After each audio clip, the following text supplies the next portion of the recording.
आज मैं तुम्हें बताने वाला हूँ बदला कैसे लेते हैं। बदला लेने का मतलब ये नहीं है कि तुम किसी को जाके कूट रहे हो, किसी को मार रहे हो, बंदे लेके चले गए उसके घर पे उसको कूट रहे हो, नहीं। बदला लेना एक तरीके से होता है, एक समझदारी से होता है, जिससे ना तुम्हारा नुकसान हो और ना ही अगले वाले का, और उसका बदला भी हो जाए अपना, और बेइज्जती भी अच्छी खासी हो जाए। तो इसी को एक एग्जाम्पल के साथ बताता हूँ। जैसे तुम सड़क पे चल रहे हो, सड़क पे मान लो, स्कूल में मान लो, ऑफिस में मान लो, कॉलेज में मान लो, कहीं पे भी मान लो, तुम कहीं पे भी हो, कोई बंदा तुमको बेइज्जत कर रहा है या फिर तुम्हारे साथ कुछ भी किया और वो तुमको बुली कर रहा है, ठीक है। तुम्हारे कपड़े बता रहा है, तुम्हारी शक्ल, अब तुम अपनी शक्ल कैसे सही करोगे इसलिए वो तुम्हारी शक्ल पे तुमको हिट कर रहा है, तुमको चार बातें बोल रहे हैं, तुम्हारी बेइज्जती कर रहे हैं चार लोगों के सामने। तो इस सब के बीच में आपको इंस्टेंट बदला लेना होता है। इंस्टेंट नहीं, तुम कहीं पे भी यूज कर सकते हो। मैं तुमको एग्जांपल दे रहा हूँ सर।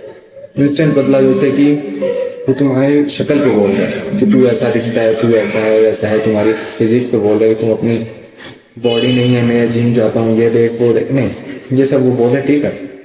अब तुम उसकी वही इंस्टेंट बदला ले लो, इंस्टेंट बेइज्जती कर लो। एक तरीका है शांति से, अच्छे तरीके से, एक समझदार इंसान की तरह। जैसे वो तुम्हें कुछ बोल रहा है, तुम बढ़िया खड़े सुनो थोड़ी देर, वो जो जो बोल रहा है अच्छे से अपनाओ कि ठीक है भाई, तू जो बोल रहा है ठीक है, जो मेरे ऊपर हुई थी वो बता दूंगा तुम्हें। तुम्हारे आसपास जो बेवकूफ लोग होंगे ना, वो हंस रहे होंगे खड़े, पर तुम जो कर रहे हो वो करते रहो। तुम जैसे सड़क पर चल रहे हो, आप स्कूल में बैठे काम कर रहे हो, कुछ भी कर रहे हो, करते रहो। तुम्हें कोई मतलब नहीं है उससे कि वो क्या कैसे क्या है, तुम उस पर ध्यान मत दो। तुम चुप रहो, शांत रहो, उसको इग्नोर कर दो कि जैसे था ही नहीं वो बंदा, कुछ बोल ही नहीं रहा, ठीक है। जब वो इतना सब कुछ बोल देगा और तुम कोई रिएक्ट नहीं करोगे, ना कोई इमोशन ना कुछ, और उसको इग्नोर कर दोगे, तो या तो वो चुपचाप चला जाएगा। चला जाने से उसकी बेइज्जती हो गई कि इतना कुछ उसने उखाड़ा, इतना सब कुछ उसने बोला और उस पर नो रिएक्शन, और तुम हंस रहे हो, बढ़िया उसको बता रहे हो कि ठीक है हो गया। तो ये सब चीज़ों से उसकी बेइज्जती हो गई, सामने वाले की, जो तुमको छेड़ रहा था, जो तुमको बोल रहा था कि ठीक है हो गया तुम्हारा, अब तुम जा सकते हो, कुछ भी आप उसको बोलो। तो या तो वो तुम्हारे ऊपर चढ़ने की कोशिश करेगा, तुम्हें कूटने की, मारने की। उस समय तुमको लड़ना है, पीछे नहीं हटना, लड़ना है। पर जब अगर शांति से बातों बातों में बदला लेना है, तो ऐसा है कि उसको इग्नोर कर दो। 10 लोग खड़े होंगे ना, उनमें से 9 बेवकूफ होंगे, वो तुम पर हंसेंगे कि इतना सब कुछ बोल क्या, कोई रिएक्शन नहीं था, ये वो। हाँ बोलो, उसमें से एक समझदार निकलेगा, सिर्फ एक, क्या इतना कुछ बोला पर बंदा अपना काम पे लगा रहा, उसको इससे मतलब ही नहीं था, उसने जो भी बोला उसने सब सुन लिया आसानी से। तो कितनी बड़ी बेइज्जती हो गई।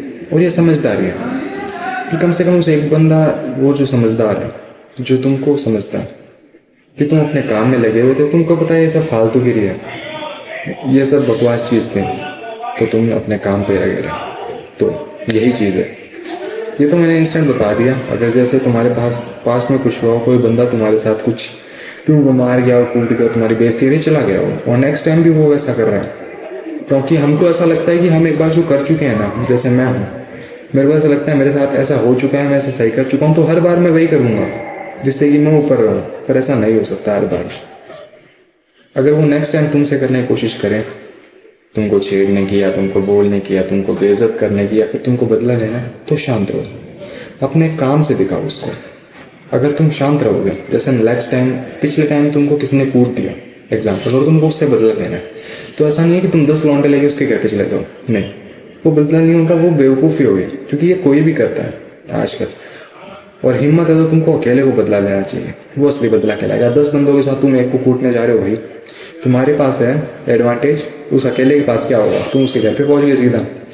इससे नहीं होता। बदला लेना है तो अकेले लो। जैसे कोई बंदा है, मेरे को कूट के चला गया अपने घर पे, अब उसने मेरे को कूटा है, तो उसको ये लगेगा कि नेक्स्ट टाइम वो भी मिलेगा तो वो ऑब्वियसली मेरे से पावरफुल होगा, मेरे को कूट देगा। और मैं हाथ पे हाथ दे बैठा रहूँ कि यार मेरे को मार गया, ये वो नेक्स्ट टाइम वो मैं डर जाऊँ, ऐसा नहीं। आप अपने आप को इस पोटेंशियल का बना लो, इस तरीके का बना लो कि ऐसे मेरे से लड़ रहा था, ऐसा कर रहा था, मैंने एक बार सहन किया, एक बार उसको देख लिया, मैं बार बार नहीं पिटने वाला। जैसे मेरे साथ हुआ था, मेरे को भी किसी ने कूट के चला गया, तो हो सकता था मैं 2 दिन ऐसे बैठा था, सिर्फ टाइम पास कर रहा था कि यार मार के चला गया, ये वो अच्छी बेइज्जती हुई मेरी स्कूल के अंदर। उसके बाद में जब नेक्स्ट टाइम मैं स्कूल गया 3-4 दिन बाद में, तो मैंने खुद को ऐसा बिल्ड किया, सबसे पहले तो मैं डरना नहीं है मेरे को, जितना उसके अपना 100% देना। अगर हार भी जाऊंगा ना तो वो भी ऐसा होगा कि कम से कम पीछे तो नहीं हटाना, मार कुछ एक आधा थप्पड़ मार के तो हारे हूँ, ये चीज़ सोच लो। और बस इतना सोच ही बहुत है, सिर्फ माइंड सेट ही बहुत है रिवेंज लेने के लिए। माइंड सेट बना लो ऐसा कि तुम जीत सकते हो। रिवेंज लेना जैसे, अब अगर नेक्स्ट टाइम वो मेरे से जैसे लड़ने के लिए आया, मैं अपनी बता रहा हूँ, स्कूल में मैंने अपना माइंड सेट बना लिया, बहुत था मेरे लिए इतना, मेरे को ना लड़ना आता था ज़्यादा ना कुछ और, ना ही मैं लड़ता हूँ लोगों से। पर वो मेरे साथ जब लड़ने के लिए आया तो पता नहीं उस समय कहाँ से आए वो मूव्स, वो लड़ाई के टेक्निक्स कहाँ से आए मेरे अंदर, मूवीज देख के या फिर कैसे आई डोंट नो। पर हाँ, मैंने उस बंदे को कूट दिया, उसकी बेइज्जती हुई कि लास्ट टाइम उसने मेरे को मारा था, क्योंकि वो 3 बंदे थे एक साथ थे, उसने जैसे ही मेरे को मारा, मैं फर्स्ट टाइम कुछ नहीं बोला, सेकंड टाइम जब वो रिपीट करने के लिए आया तब मेरे से सहन नहीं हुआ और मैंने उसको कूट दिया। तो ये चीज़ है, बदला इस टाइप से लो कि आप समझदार कहलाओ और पेशेंस हो, शांति रहो, किसी से तुम्हारी कोई लड़ाई नहीं है, कोई झगड़ा नहीं है, तुम्हें खुद को बिल्डअप करना है। और हाँ, नहीं कर सकते और नहीं पता इतना बहुत कुछ, तो मैं हूँ, मैं बताऊंगा कैसे बिल्डअप करें।